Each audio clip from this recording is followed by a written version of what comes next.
Welcome back. I apologize for the extremely short lunch break. I know that it was a burden on all of you, but thanks for coming back. As you can see, I talked to the weather department and they managed to fix the weather situation.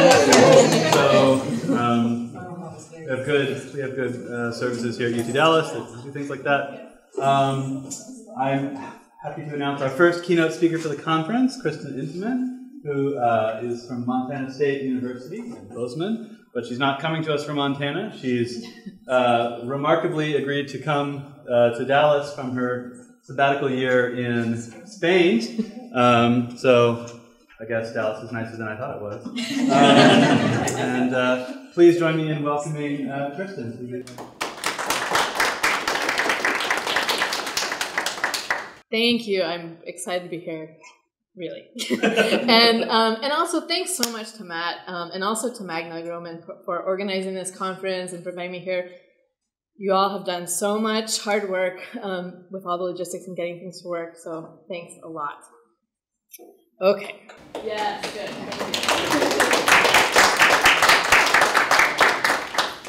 So I've seen this happen at conferences before and never thought I would do this, but the title of my talk has changed a little bit. Part of this project that I'm going to try to present is part of a larger project, a book-length manuscript that I'm working on about values in biomedical sciences. And I sort of decided that really it would be much better, especially with this audience, to talk about the kind of more positive part of my project, of trying to give an account of values in science rather than, criticizing some of the other views out there. So my talk has changed just a little bit, which is, so now it's values, advocacy, and activism in biomedical research, the good, the bad, and the ugly. Okay. So, all right, here it goes. So most philosophers of science, historians of science, sociologists of science, STS scholars, now agree that social, ethical, political values, what some people call non-epistemic values, play some necessary and some important roles in science. And in fact, particularly the biomedical sciences. That's often ends up being one of the least controversial cases. But despite that, there's still a bunch of disagreements, right? So there's still disagreement about, for example, when values are appropriate in scientific decision-making, and who should decide what values, whose values is it that are going to be endorsed, if any, and how does that happen, especially in a pluralistic democratic society. And also questions about how we should understand concepts such as objectivity and bias, given the way that values may in fact play a role. So I'm going to try to focus on the first two areas of disagreement today, about when values are appropriate, and then given that, who should decide. And I'm going to probably spend a lot more time on the first part, because the second part's much harder.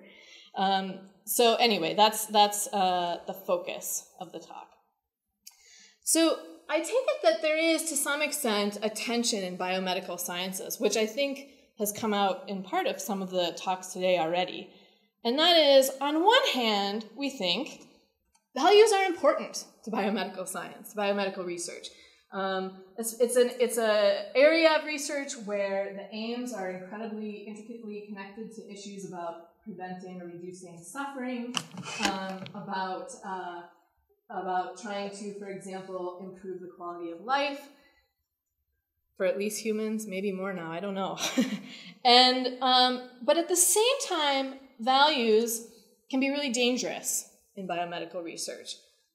And indeed, for many of the reasons that Jennifer Bullock's paper outlined, with the conflicts that the pharmaceutical industry raises in particular, both in terms of what gets studied, right? Financial interests often shape what gets studied, and how they get studied. So, for example, well known is the 90-10 problem, right? Where 90% of the the resources for biomedical research are spent on researching diseases that affect only 10% of the world's population. And moreover, even within that, the kinds of things that are studied are often more geared towards medicines, right? As opposed to preventative or lifestyle changes or things like that. Because, of course, can't make as much money on that, huh? But the other big problem, as we heard about this morning, is that such values often drive many decisions or can manipulate many decisions throughout the research process that lead to what we might call biased results. So the question is, how do we navigate this tension, right? To what extent can we say that values are appropriate in science, and when are they bad? And several philosophers of science have tried to address the question of when values are appropriate. Most recently, for example, Philip Wchich has come up with an account, but he mostly focuses on research priorities, right? Values setting research agendas in terms of what gets studied and how it gets studied. A couple of other people, Sandy Mitchell and Mauro Dorato, for example, they have argued that, okay, values can be, and when I should say, when I'm referring to values now, I'm going to always refer to them as the social, political, non-epistemic sort of values. That those kind of values are really only relevant to questions, to things like deciding what policies to recommend to policymakers based on the science, but certainly should be kept distant from the work that scientists do as scientists in their role as scientists in terms of collecting and interpreting data. Heather Douglas has one of the more liberal views about values in science, because she at least argues that values can actually operate all throughout the research process. In terms of, so she agrees that they're important to decisions about what theories or problems to pursue, and to certain things like, whether a certain methodology would be ethical, ethical treatment of human subjects, for example. And also questions about how much evidence is needed given the risk of error. So, for example, if there's a risk that classifying evidence in a certain way is going to lead to an underestimation of the cancer rate and an underregulation of dioxin, for example, that could have very serious social consequences, and so presumably we would need more evidence that that level of dioxin is safe. But even Douglas is very firm about the fact that but values don't play really any role in determining what the evidence is. They come into the picture after the evidence has essentially been determined, albeit at different stages throughout the research process. Indeed, I think it's what Matt Brown calls giving evidence lexical priority, right, over values. And so that's the assumption that I'm interested in challenging about whether or not that's the case. My biggest concern about Douglas's view is that it doesn't capture the full range of ways in which values can be relevant to scientific decision making. Okay. I also want to emphasize the fact that this is not just a theoretical debate, right? Sometimes philosophers of science get into this mindset about the values in science debate where it's like, who can show that the theory of or the context of justification has values, and who can show it's not? And it's not a point about understanding a logical reconstruction of scientific reasoning. There are huge, very specific results that can happen from the extent to which we think values are legitimate in science, including things like how do we build in mechanisms for deciding what values are going to be endorsed? Indeed, how are we going to protect against certain interests that seem to have very negative consequences? And so what sort of training for scientists, for example, would be desirable in that case?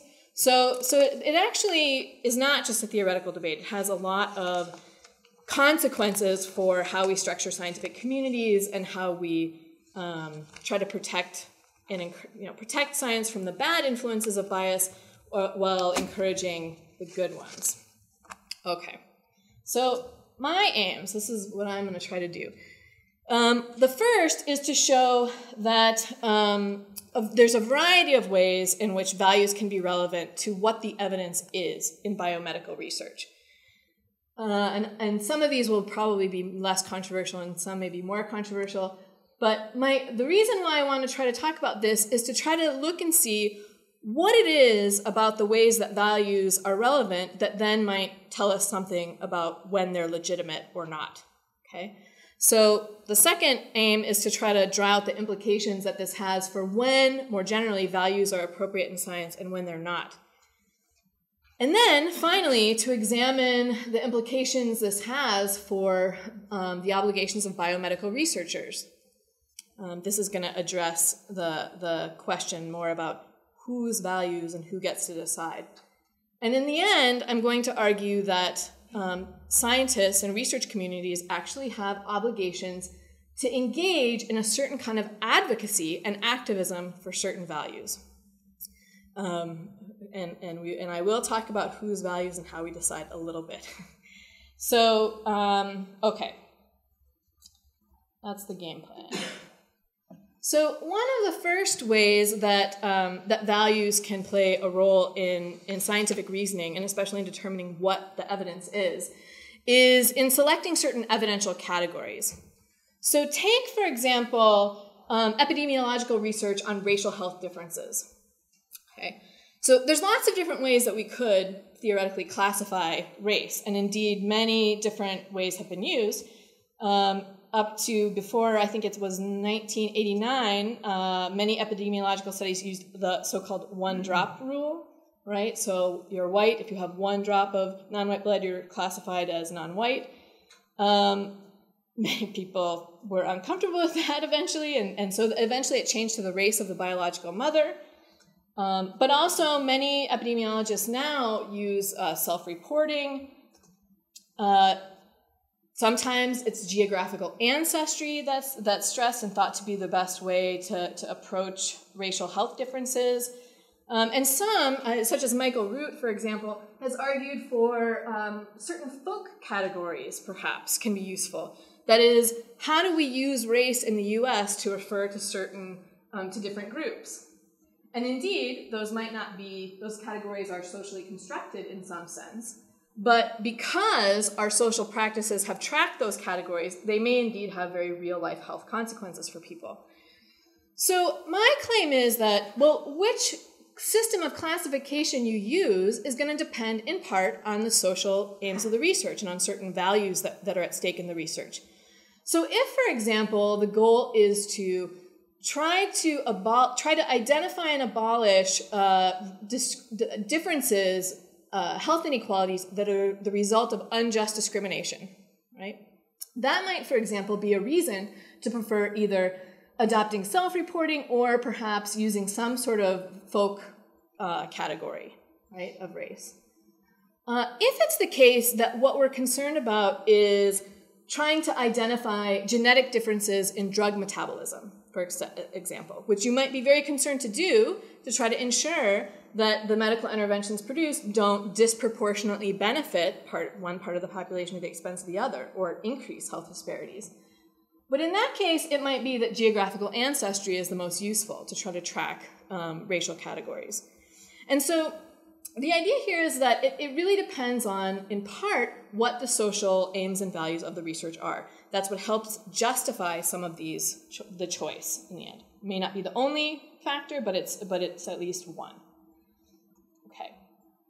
A second way which values play a role in determining what the evidence is in employing certain normative concepts, which seem to be particularly rife in certain areas of biomedicine. So John Dupre, for example, has talked about how the concept of rape is normatively loaded, such that you can't, just think of it as a purely descriptive category. Elizabeth Anderson has talked about how the concept of harms in divorce is obviously very normatively loaded. There's different ways of understanding that, depending on what we take to be important.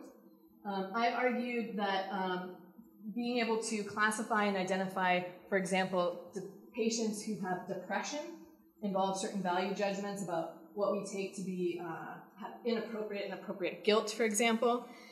There are actually two other recent ones that are particularly relevant to biomedicine. So one is when you classify alcohol abuse, for example, one of the criteria that's often used for alcohol abuse or addiction is when alcohol interferes with the most important functions and role obligations at home and work and social obligations. But of course, that depends on judgments about what we take to be most important, what we take those kind of obligations to be.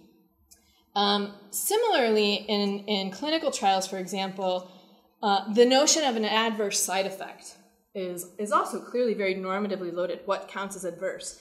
Researchers have to decide what sort of symptoms they're going to look for in patients who are participating in a clinical trial, as well as which ones to decide to report. So, for example, in early testing of antidepressant drugs, for example, sexual dysfunction wasn't recognized as an adverse side effect for women, right? So we all know, women don't like to have sex, so it's not a problem if they can't do it. So it was, and indeed, some of the criteria that are currently used are still very much tied to male dysfunction. So inability to attain an erection, taking longer to achieve an orgasm, not being able to ejaculate, right? These are all kind of very, centered to male sexuality. And so, questions like, well, do we, is it an adverse side effect if someone, can't have multiple orgasms or something, right? So clearly, questions that are very tied to what we take to be valuable and important are going to be relevant to determining what counts as an adverse side effect. Okay, now some slightly more controversial ones, perhaps. So one case, another way in which value judgments can play a role in determining what, at sort of the evidential stage, is in thinking about what's going to count as a safety or risks of particular interventions. So, for example, some of the work I've done recently with Immaculata de Melo-Martin was on the case of home birth, studies of home birth, and whether or not home birth is safe. And what's interesting about that case is that both advocates and critics of allowing home birth pretty much, they disagree about what the evidence is on some level. They disagree about whether or not there's evidence for safety. And indeed, if you look at some of the opinion pieces that have been written, advocates for allowing home birth have often said that, these scientists are just completely ignoring the scientific data. Whereas critics of home birth have said these people, clearly, their studies are completely unscientific. So what's interesting is, if you look at what the differences are between the studies, one of the reasons why the advocates of home birth don't buy some of the studies that have been done that show risks is because the kinds of risks that were measured were things like fetal mortality rates. And then looking at fetal mortality rates or maternal mortality rates between home births and hospital births. But of course, a lot of advocates of home births see that there are other risks that are present in hospital births, such as increased rates of C-section and episiotomies, fetal monitoring, and that all of these things also should be a part of the evidence that needs to be taken into account. They also clearly disagree about how much weight should be given to certain sorts of risks in order for something to be safe. So there are some who will say any risk of fetal death is completely unacceptable, no matter what other values might be at stake, even if there's a really small probability of them happening. Whereas other people might weigh the values differently, right? So determining, whether or not what the evidence is for home birth and whether or not there's evidence of safety for low-risk women, at least, is going to depend on some of these values. Okay. So another way in which values might be relevant to evidentiary standards is very much linked to, so for example, in biomedical research, we all know the gold standard is the randomized control clinical trial, right? But of course, that provides a very specific kind of evidence. It provides evidence of whether or not an intervention or drug is efficacious in a particular case among a particular population under highly controlled circumstances that never exist. Right? And indeed, many have argued that, in fact, we need to think about what we want this evidence for. Because if we don't want evidence of what's going to happen if we want evidence of what's going to happen in the real world, what's going to be effective, it might change the way we think about clinical trials. It might require a different sort of evidence. And so actually one of the cases that we've worked on that shows this is the HPV vaccine case. Because, of course, what happened is, even though this vaccine was highly efficacious in preventing persistent HPV infection, which is the cause of cervical cancer, it actually has not significantly lowered cervical cancer rates. Why? Well, because the people who are most likely to actually develop cervical cancer and die from it are in resource-poor countries, and in particular, Sub-Saharan Africa, Southeast Asia, Latin America. And there are many reasons why this vaccine may not be as effective as it could be in those areas. Like many vaccines, it requires refrigeration in a cold chain, a very complicated purification process that makes it very expensive, very difficult to distribute, especially in areas that don't have easy access to health resources.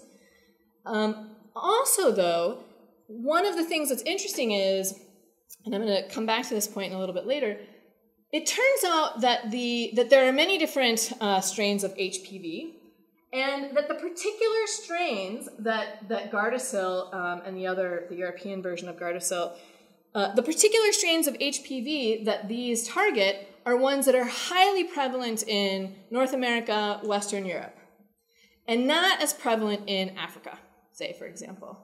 Now, I don't want to overstate this case because there's much research that's happened even in the past couple of years that shows that, for example, that HPV that this vaccine is efficacious in greater contexts than it was first tested for. It's now been approved for men.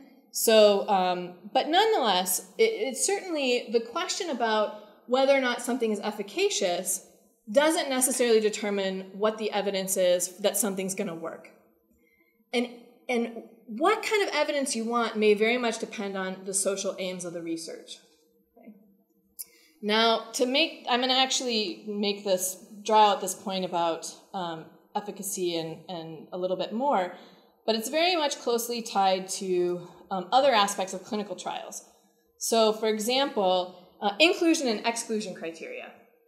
So in the HPV case, one of the exclusion criteria for clinical trials was you had to be otherwise healthy. You couldn't have, say, for example, you couldn't be HIV positive. Yeah. So, but the fact is that the women, the group that traditionally are most at risk for cervical cancer morbidity and mortality, also a high percentage of them also are HIV infected. And so one might think, well, if we really are going to prioritize having a drug that's going to work in that population, maybe we should just include that group because clearly that's the group it's got to work for. So it's hard because, of course, the reason why researchers don't want those complicating factors is because they want nice, tight causal data. And so there's a trade-off there. But the question about how to balance that trade-off is going to very much depend on the values at stake and about the priorities including the social aims of the research. This also is a big issue, by the way, in some of the early AIDS drug testing, because once somebody was a clinical trial participant for a particular HIV drug, they were excluded from other trials, right? And so you actually had patients, some of who were reasoning, well, God, I need to try to wait as long as I can to join one of these trials because I only get to be a fresh subject once, and that's my one shot, and so I want it to be the best vaccine or the best medical drug candidate possible. So really, it's not clear that always having the nice, tightest, cleanest data for something is indeed what we want given the social aims of the research. So there's a host of other ways in which values can be relevant to decisions in clinical trials. So one way is there's a question about, do we want a clinical trial type that has adaptive methodology or a fixed methodology? Now, there are many benefits that have been argued, that adaptive trials have been argued to have. An adaptive trial allows you to change the methodology in response to data that you collect during the trial. Okay? Now, so on one hand, it's argued that they can actually accelerate the process of testing drugs, because if you find out that a drug is failing to be efficacious, you can just stop, right? And indeed, this could be a particularly useful thing in a lot of AIDS vaccine research, because there are many, many, many vaccine candidates at this point, and we have a lot of uncertainty about which one, if any, is going to be able to elicit the right immune response. And so actually being able to weed some of those out might be very, very helpful given the social aims of that research.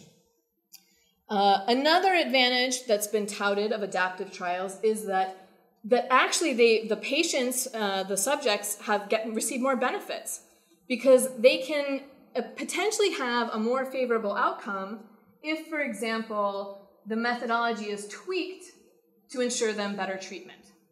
So in a vaccine trial, for example, one of the decisions that might be made is to give a booster. So researchers are able to see that a vaccine candidate is effective, and suddenly starts trailing off.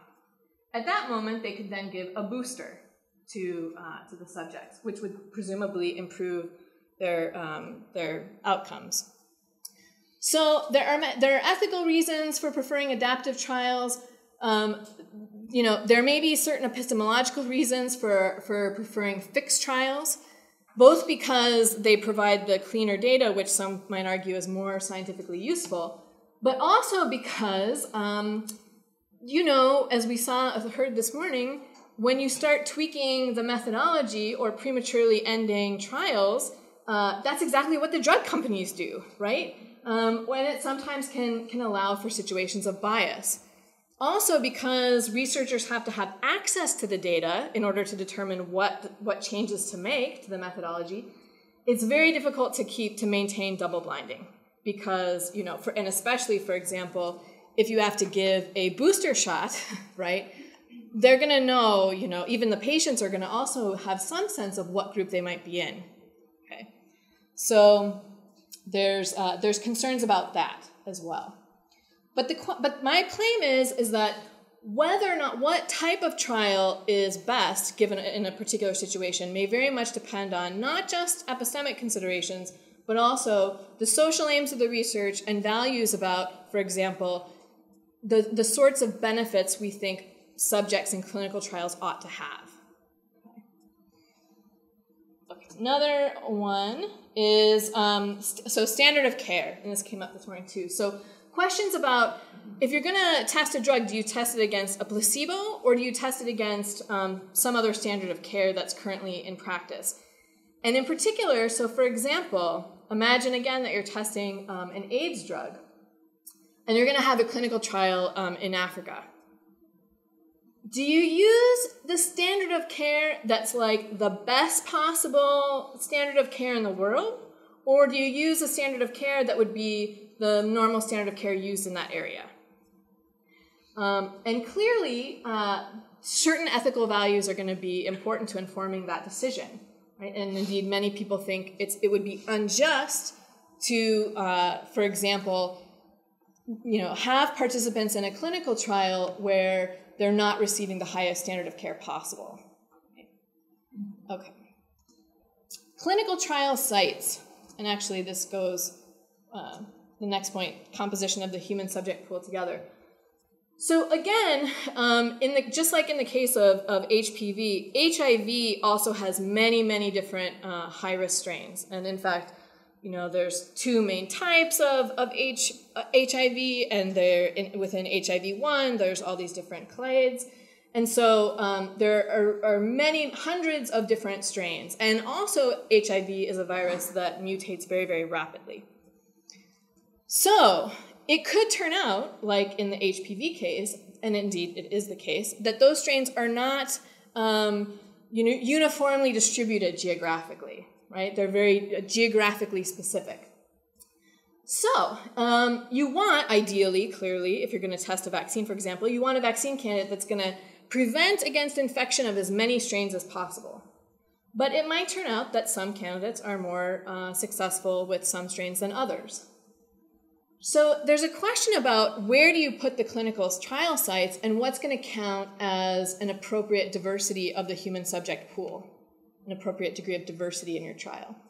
Now, on one hand, you might think, well, what we need to do is look at the most vulnerable populations, those who are most at risk of HIV infection, those who are the least well off in some sense, and at the very least, we should prioritize those groups and try to make sure that it works for those groups.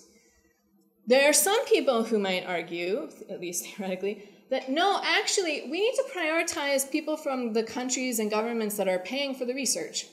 And so that indeed we should at least make sure that something works for those populations in terms of what would be a fair or just distribution of benefits and burdens of research.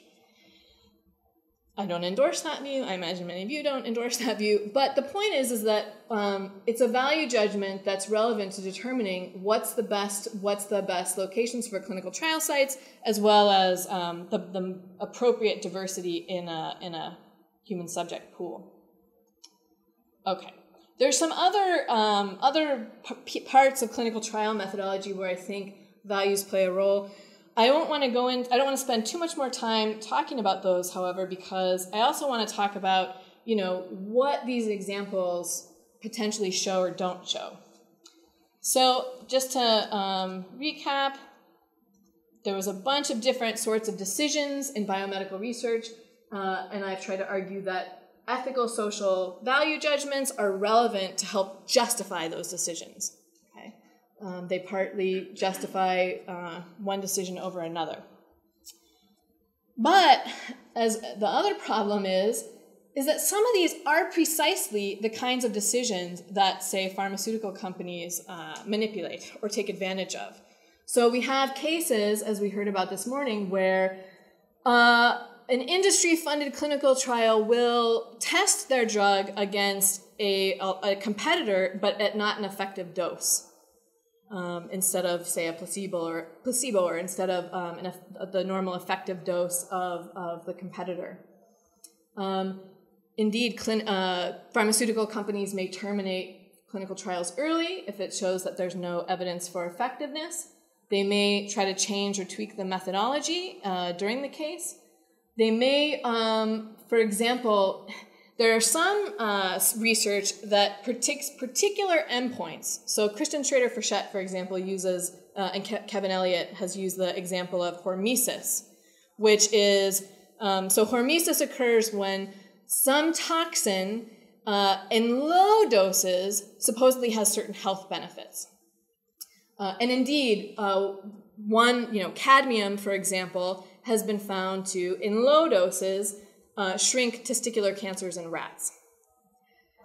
But what they might not tell you is that in relation to other biological endpoints, say brain cancer and birth defects and all kinds of other things, that the same dosage is very damaging. So a manipulation of, what endpoints are selected and tested, again, these sorts of things, at least intuitively, seem like very problematic cases where values are influencing the science. Okay. So under what conditions, then, are values appropriate or inappropriate? What can we say about this? So here's my attempt at trying to classify the good, the bad, and the ugly. So I'm going to start with the bad. So the reason why we think that some of the cases of values, of, say, commercial values in biomedical research, the reason why we think some of those values are problematic is because they're unjustified. So indeed, someone might say, for example,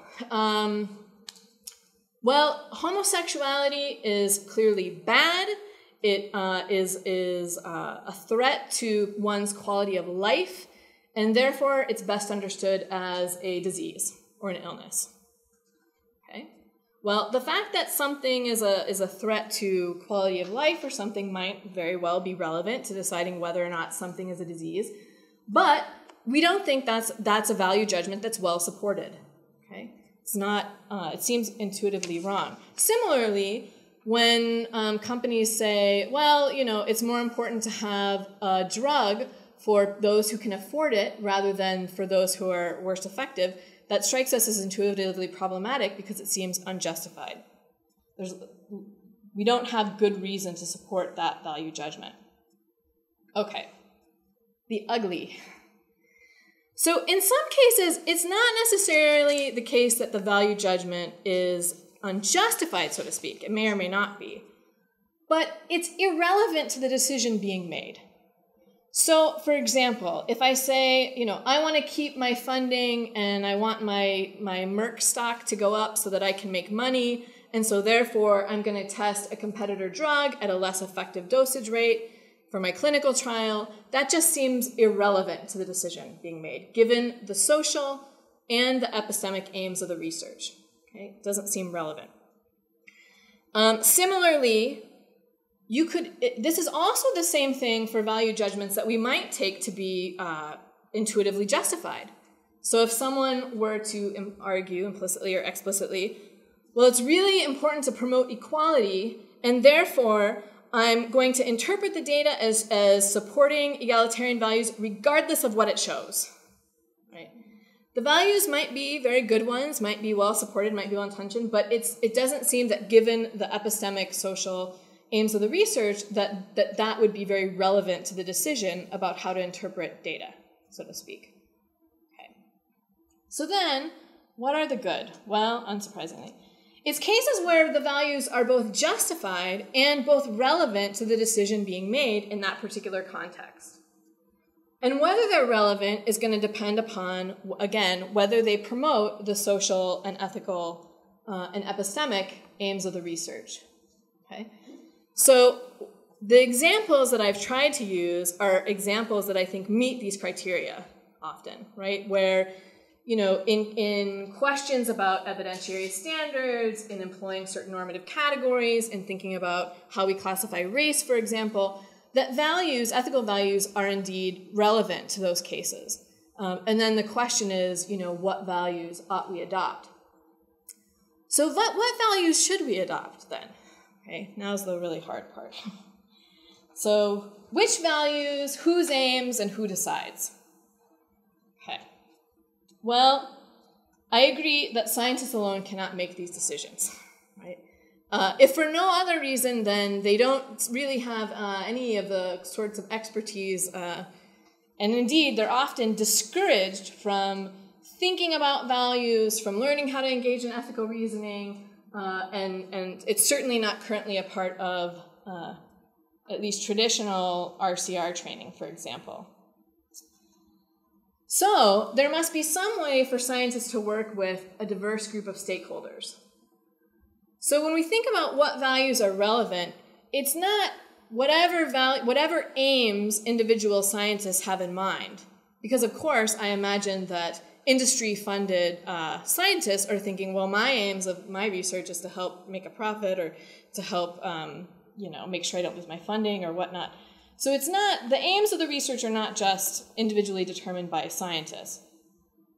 So I think actually that standpoint feminism offers a resource here for thinking about how, whose values and who decides.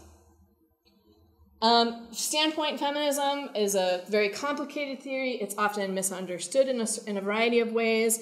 Articulating some of the main tenets of standpoint feminism is very difficult. It's a very complicated view. But I just want to focus on the standpoint feminist claim that research should start with an assessment of those marginalized groups who are most affected by the research. Right?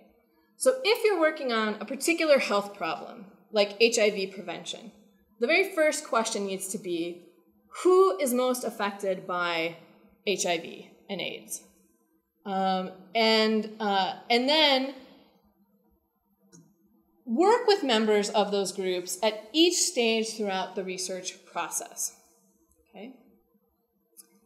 Okay, so how the heck does that happen? Well, actually, I think there are some successful models of this that have already happened from the history of science. Indeed, one case, although a little controversial, but one case is HIV, early HIV research. So HIV research was unique in that you had a group of relatively young people with a life-threatening condition, but a life-threatening condition where they potentially weren't suffering from the most debilitating aspects of the disease, who were incredibly active in trying to get biomedical researchers to rethink some of the decisions they were making. Decisions they were making about clinical trials, decisions they were making about which groups and whose needs and interests needed to be accounted for and addressed.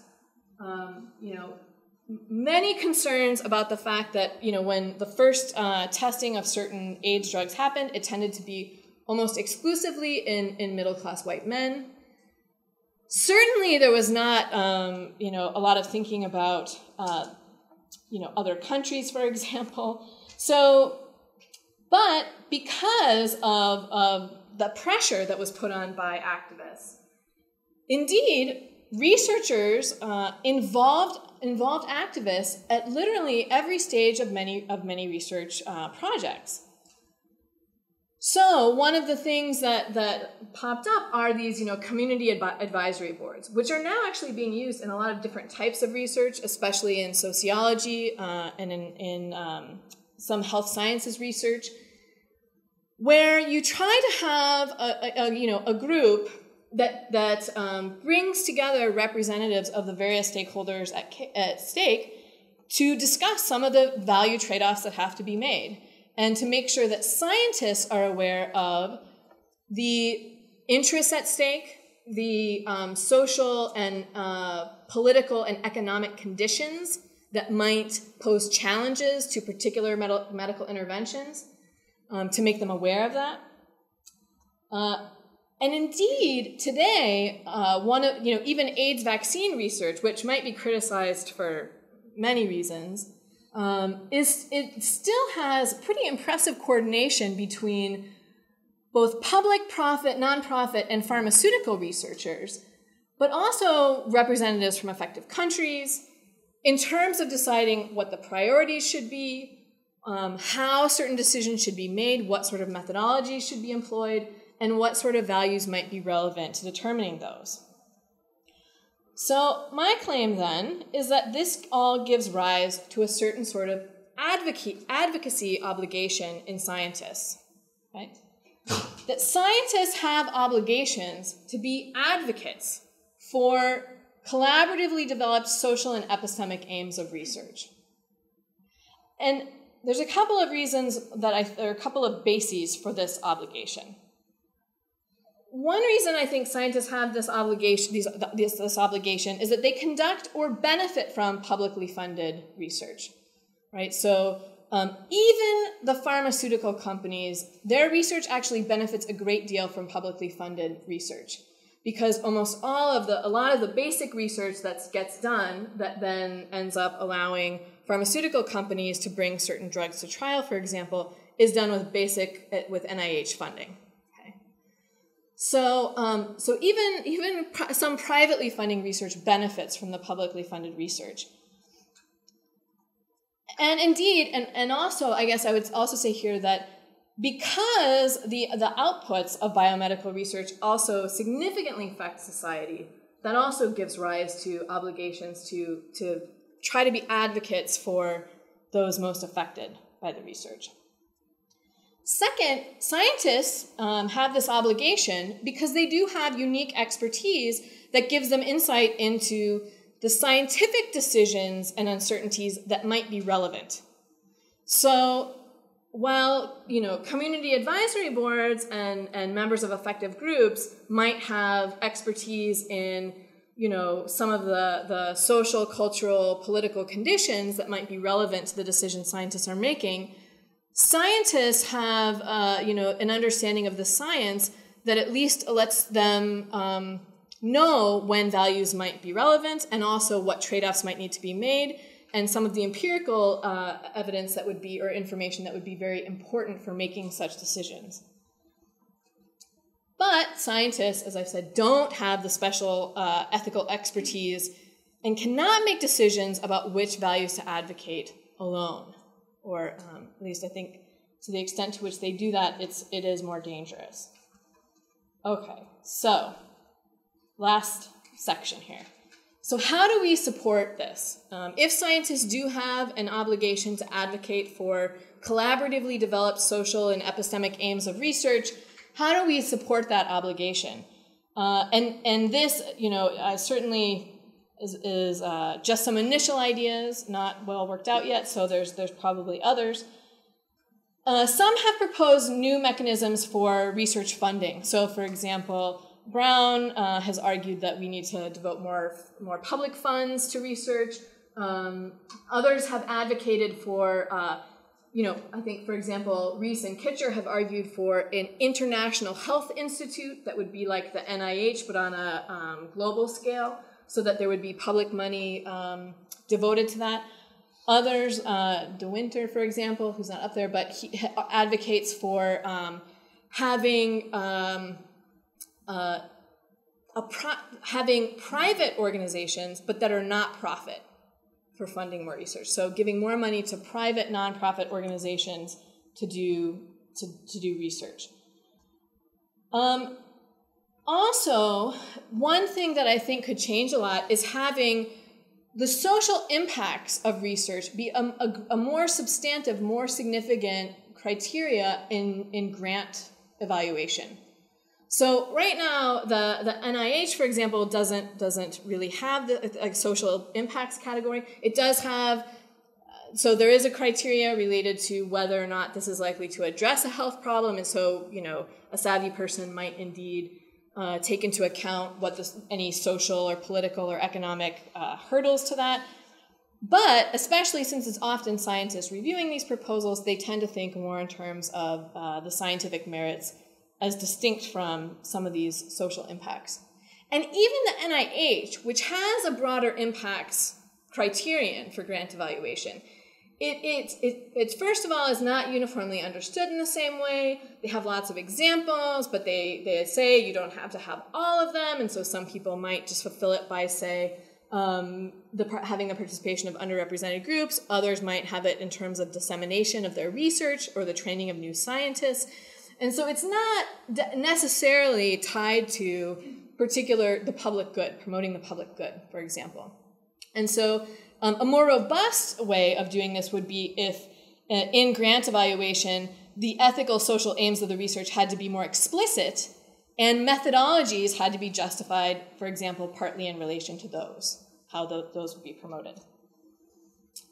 Finally, Janet Karani's argued that the development of ethics codes could help with this, having certain values that are endorsed by a profession. And I agree that could be a helpful piece of it, and definitely improved RCR ethics training, because now we largely are still working on a model where responsible conduct of research is seen as compliance with regulations, right? And about how not to get into trouble. So, which doesn't really do much in terms of developing skills of identifying ethical and social dimensions of their research, okay? So I think, last one, and to maybe provide more resources for scientists so that that better facilitate them working with, for example, community advisory boards, and indeed some universities have outreach offices that try to help with that. So I admit those are some very preliminary suggestions, but thank you very much, and I'm open to questions.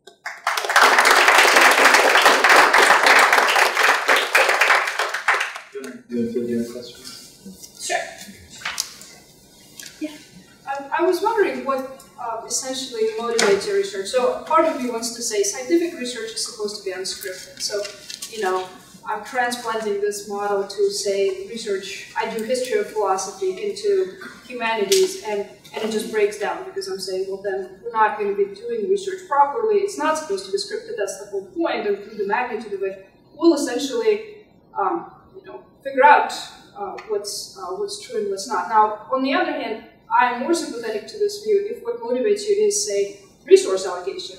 So given finite resources, we might get a bit more selective, but that's a different kind of motivation. So what motivates you? The second one, or sort of the ideal of scientific research? So I'm going to say the second one plus some other stuff. So I do think, there are several people who argue that the way we should approach values in science, and this was the part I haven't talked about as much, that we should try to pursue a value-balanced approach by trying to pursue as many different values and possibilities as possible.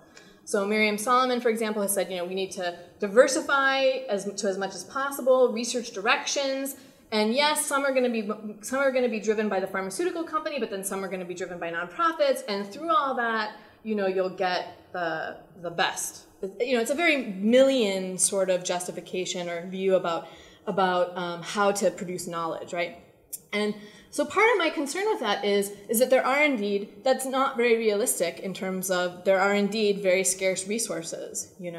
I think with the AIDS vaccine research that has an incredible amount of money right now funds about 1 to 2 new clinical trials a year, right?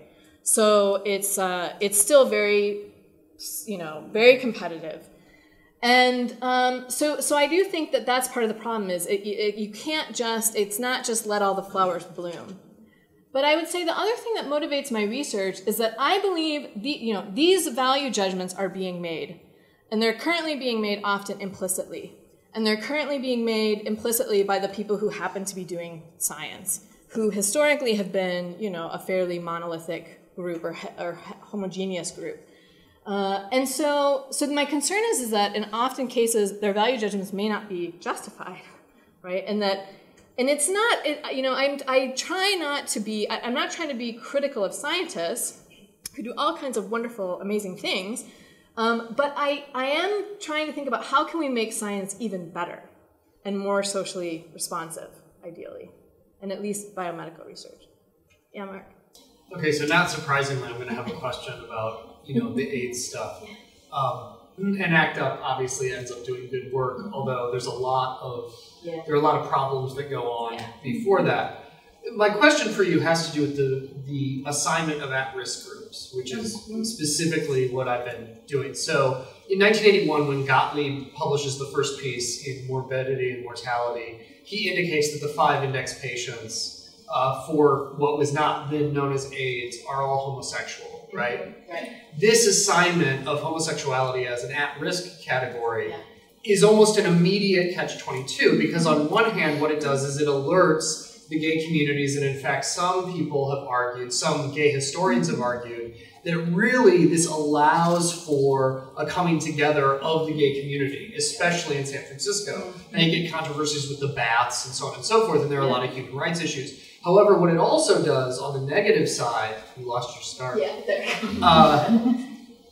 is you have this stigmatized group who is even further stigmatized. Even in 1983, when hemophiliacs are told that there's a possibility of them contracting whatever disease this is, the national hemophiliac organizations deny this because they say it's a gay disease.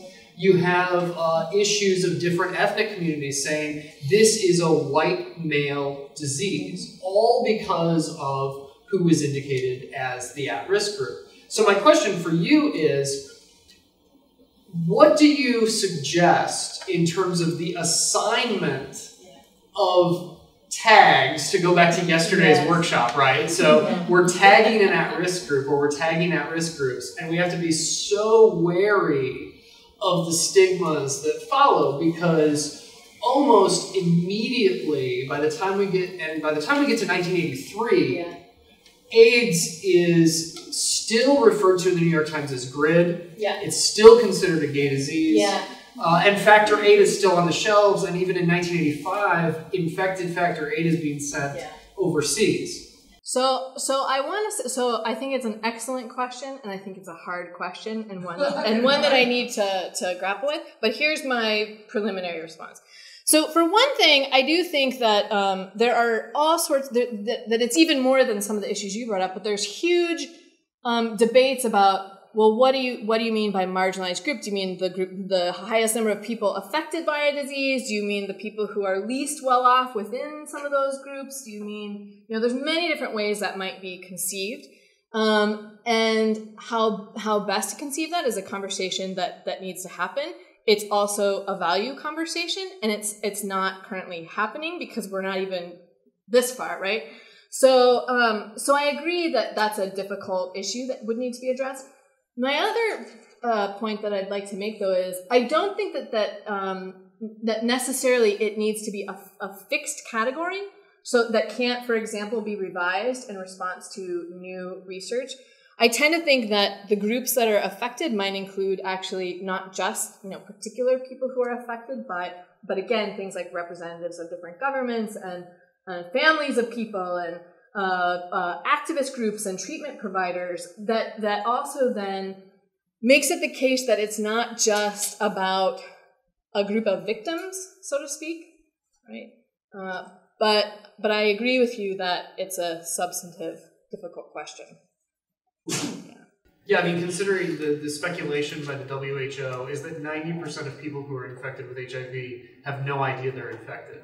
Yeah. And this, to me, this has in part something to do with who are considered the at-risk groups. Obviously, accessibility is a huge issue, but that label of at-risk group, and you're right to bring up the term victim, which is a very problematic term, especially when you're talking about HIV and AIDS. And I hear what you're saying, that it's, that even if it's a category that can be revisable, there's something very politically powerful about, kind of naming and classifying, and so that there are dangers that, and certainly in doing so, you limit the way you think about something.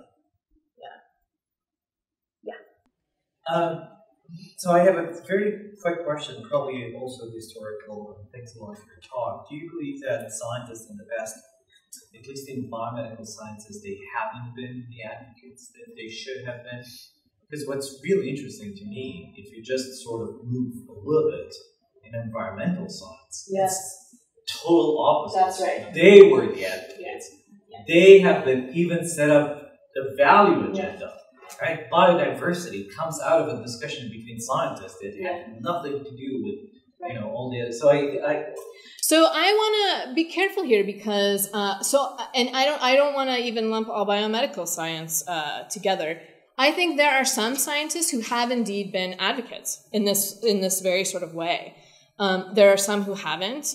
There are some who haven't, not because they wouldn't be, but just because they never took this as something relevant to their work. So it's not like it was out of malice or somehow, thinking that wasn't important, that we shouldn't think about these things. But, there are still very dominant conceptions of objectivity among scientists that part of their job is to be disinterested and detached from certain values. That, and indeed, even within the environmental sciences, you have some environmental sciences very uncomfortable with the Union of Concerned Sciences, for example, and thinking we oughtn't be advocates in this way because it compromises our credibility as objective experts, right? So I think the problem is, in some cases it is happening, in some cases it hasn't happened, but by and large, we also don't have a lot of the resources in place that would encourage such a thing. I think you had your last slide was like a call to action, and I was having this conversation with a student the other day who's a biomedical engineer. And he's taking an ethics class as part of his curriculum, and their ethics class was sheerly theoretical, and it was based more on ancient theory, I'll put it that way. I mean, older theory, classical theory, whatever you want to call it. I'm talking to philosophers, but I'm not. But and he was really very frustrated because the theory, 15 weeks of theory and no practicum. And I'm wondering if one of the steps of action we need to integrate in there is catching this next generation of scientists and integrating into their education as scientists a value, I don't want to say a value system, but maybe perhaps train them to start considering how do you integrate values into your research, because they're not being taught to do that. And then they get in and they're biased by their mentors or their instructors who haven't been doing this or thinking this way. and they're perpetuating the problem. So I'm currently teaching research ethics and struggling a lot with, these questions about how to do this more effectively. And indeed, for fun, I recently just took the city exam, the online RCR, which, had difficult ethical case studies. Like, if you see someone erasing their lab book, do you tell on them? Like that was the extent of the that was the difficult case study to get people thinking. And so, so yes, I think that indeed we need to think about how to make education more effective. But interestingly, especially when I worked with graduate student scientists, and I start asking them questions about what ethical issues might be relevant to your research, how might your research impact science in certain ways, they actually can come up with quite a lot. And then they'll say, like, God, I've never thought about this stuff, So, yeah.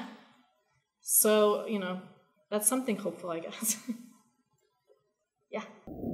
I guess I have a question about the term advocacy and what work it does, because I was surprised by the last slide, or the second to last slide, the slide before this one, I think it was. The advocacy obligation. Business ethics, when people talk like triple bottom line type stuff, they talk about simply, identifying stakeholders, and corporations have an obligation to try to work more collaboratively with them and more deliberatively with their stakeholders. No one calls that advocacy. There's to say, look, value judgments have to be made. People, various stakeholders are affected by those value judgments. Various theories of justice require that those stakeholders have some sort of input on that. And that's just what it means to be just, right? That's just what it means to be fair. If there's an obligation, there is an obligation to be deliberative, there's an obligation to be collaborative, but no one calls it advocacy.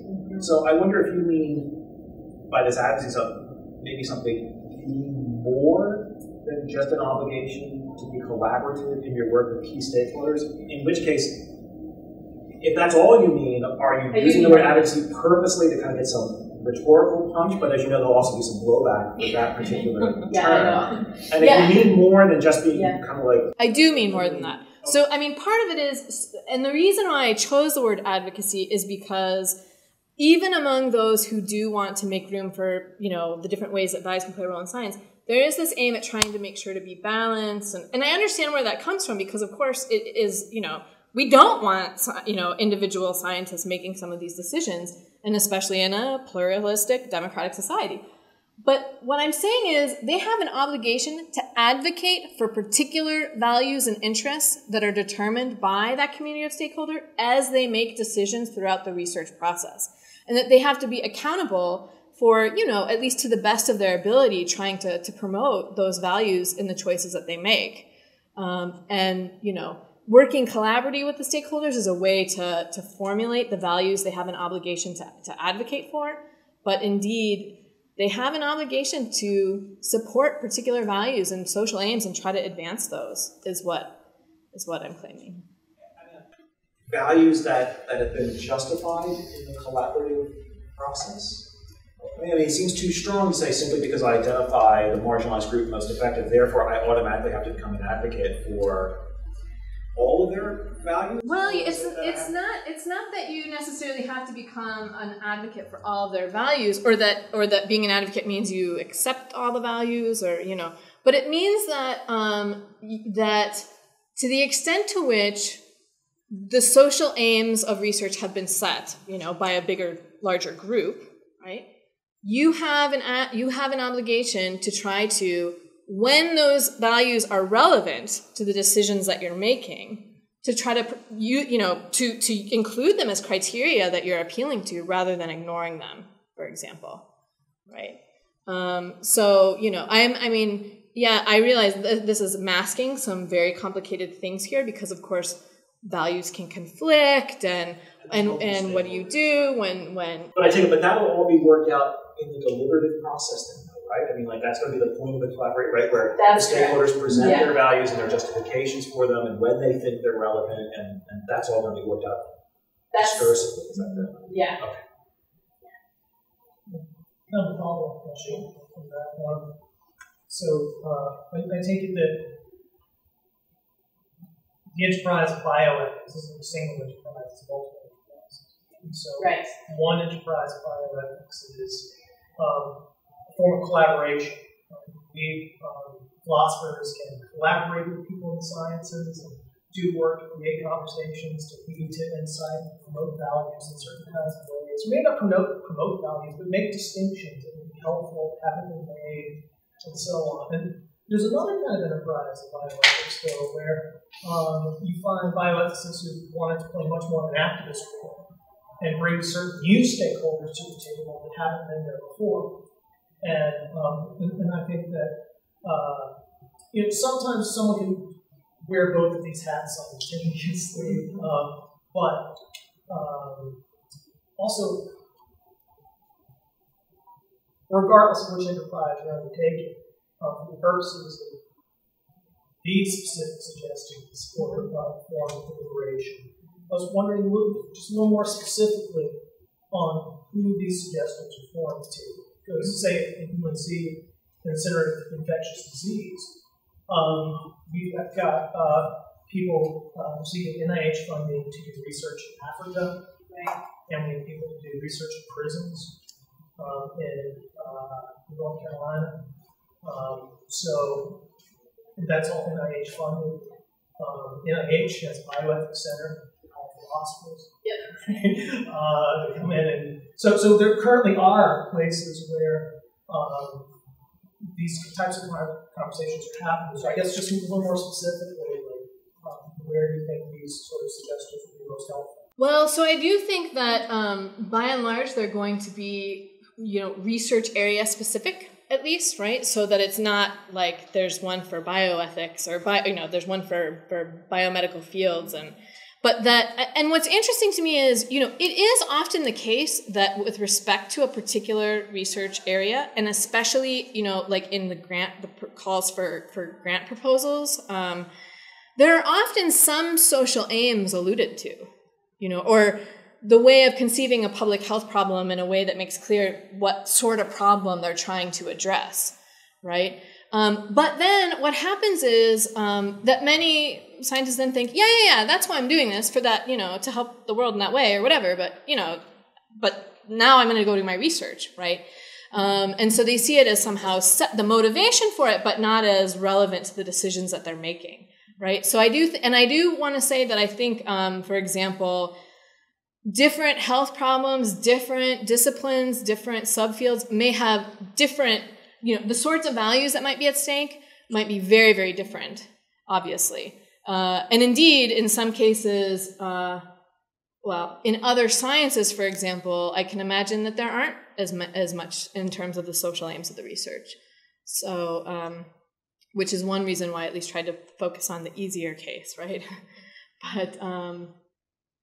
But yeah, I mean, I think, so I guess I want to say that it's, research groups and communities working on a particular project, say on a particular, that's been funded by a particular grant that was designated for a particular problem, that indeed need to think about some of these things. And that organizations like the NIH, in writing calls for grant proposals, also need to think about what are the social aims here that we're trying to promote, which they do in many ways, yeah.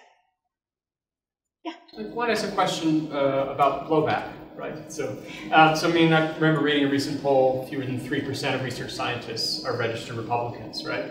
And we're hearing in the last weeks, members of Congress want to act as their own sort of review, right, over government research grants, right? They don't have to go to peer review, they want to only allocate research, right? There's deep skepticism, especially among Republicans, of research science, right? And now if you add more sort of this advocacy of sort of moral cosmopolitanism, right, global more concern or sort of egalitarianism that is resistant to the influence of corporations, it seems like we're in an all-out sort of culture war.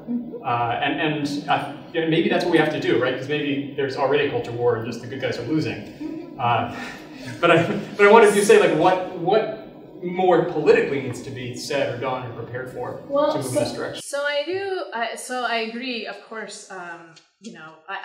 Climate change research is a very good example of this, where yes, there are people with very conservative values that are very skeptical and indeed won't even trust some of the scientific claims made by climate scientists precisely because they think they actually have an agenda. But then part of that distrust comes from the suspicion that there are certain values operating there that are not being acknowledged.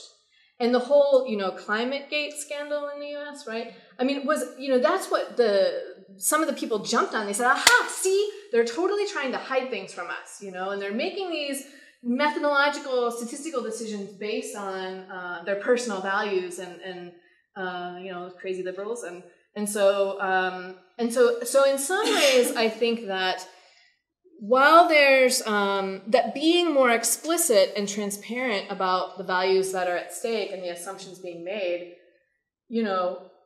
could be useful to some extent to those groups.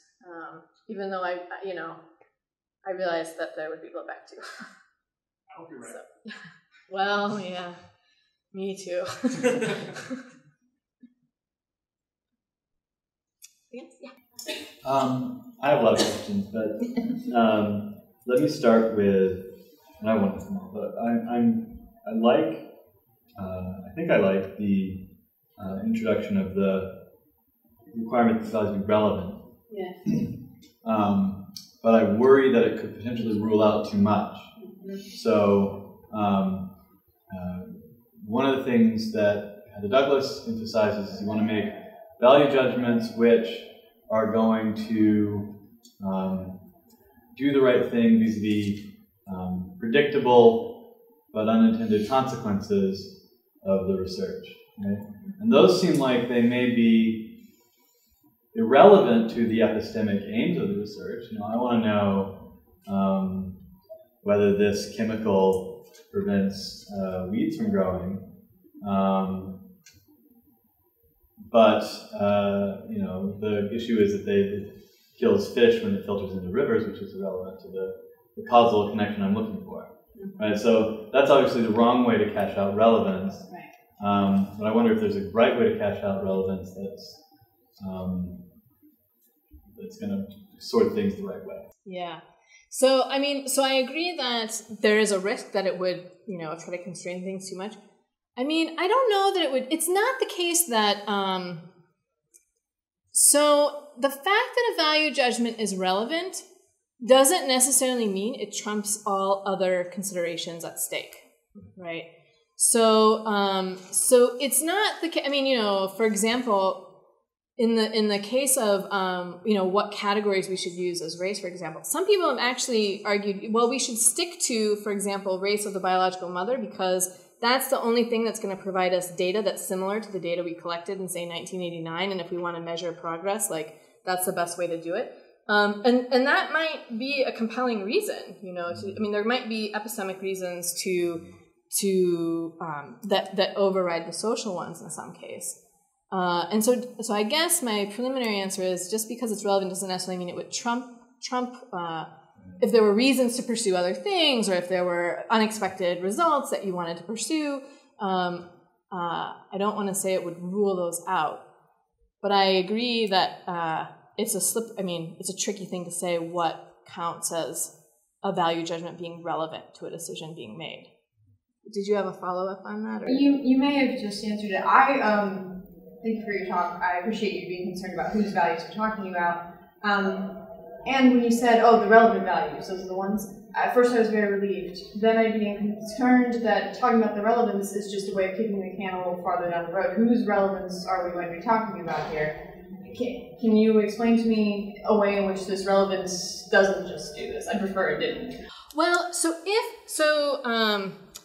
it's the case that you have the deliberation happening at the realm of aims, right, and in terms about what's the relevant social and epistemic aims of the research, then the relevance is going to be tied to those, right? It's grounded in something. Yeah. So what makes it relevant is that it's in some ways, relevant to the decision given those aims, right? I don't know that addresses your worry about it ruling out too much, though. Yeah. You have to be able to distinguish between a consequence like if I publish this way rather than that, if I publish this result rather than that result, I'm not going to get tenure. Mm-hmm. It seems irrelevant. Right. Or if I publish this result rather than that result, this ecosystem down the river is going to be destroyed, mm-hmm. right?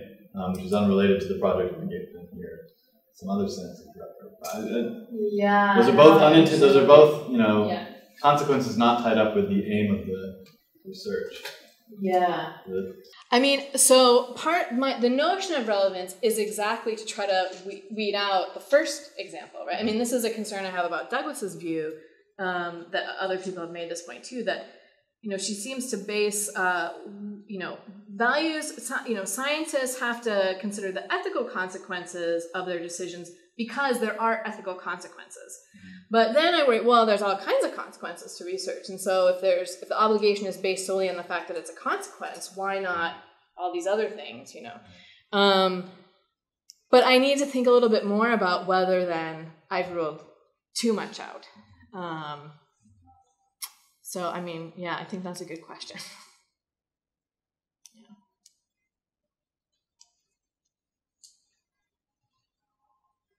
Any questions? Yeah. Thank you for your presentation. In terms of what I will be speaking on later, shameless promotion to stay for 5 because so got it. I am going to grapple with and deal with, I think, something that I feel is unstated.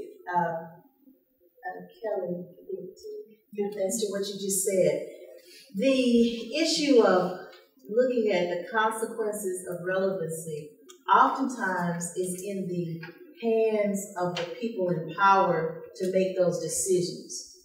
Yes, there will be a stated social aim. There's always a stated social aim so that you can get your NIH approval, correct? I think the thinking as to what you're suggesting is look at the value as to the means of getting to this social aim end. There is an end point that we can all agree upon because doctors, physicians, researchers never agree to do ill. But if there's a consequence that ends up in an ill-fated area that impacts people who have been deemed as vulnerable population, who is the best person to make that decision before it happens? Those people in rooms like this that think about it early enough. I think that's the issue of the value. The value is to also look at who is being impacted in that decision-making process. Who determines who has a stake to hold up as a stakeholder? Do we ever, as researchers, as thinkers, as philosophers, do we ever think about that individual who is a part of this social aim, but who is intended to be helped? Do we look at that person as a stakeholder? Do we really say that person is a person that is in need of respect for personhood, or is it just a part of the social aim and the discussion? So when you think about values, I think about it as to everyone involved, particularly the person that is going to be the subject of the social aim. Well, so 2 points. It's really interesting that you mentioned that because, for example, in the AIDS example, so there's huge discussions about, well, who counts as a representative of a community and what community, And so, for example, AIDS activists were often considered as, they're the representatives of people with AIDS. But actually, in a lot of cases, they weren't. They were representatives of certain activist organizations that might have had very specific goals that may not have always tracked the interests of and certainly not all people with AIDS. So what's interesting is there was a move to include not just AIDS activists, but people with AIDS and people from different groups related to that, and that the activists weren't enough. The other thing that you mentioned that I think is right is so for the scientists, part of what it's doing is, so we have value judgments being made with respect to the aims, but then there's also value judgments that are occurring in terms of, so which of my decisions are relevant, to these social aims, which is a value judgment to some extent, and then how best then do I promote them, even if I wanted to, right? And so that's why, too, I think part of what has to happen is an interaction that is occurring throughout the research process because, to get feedback on those sorts of decisions from a broader group of people. Say the network.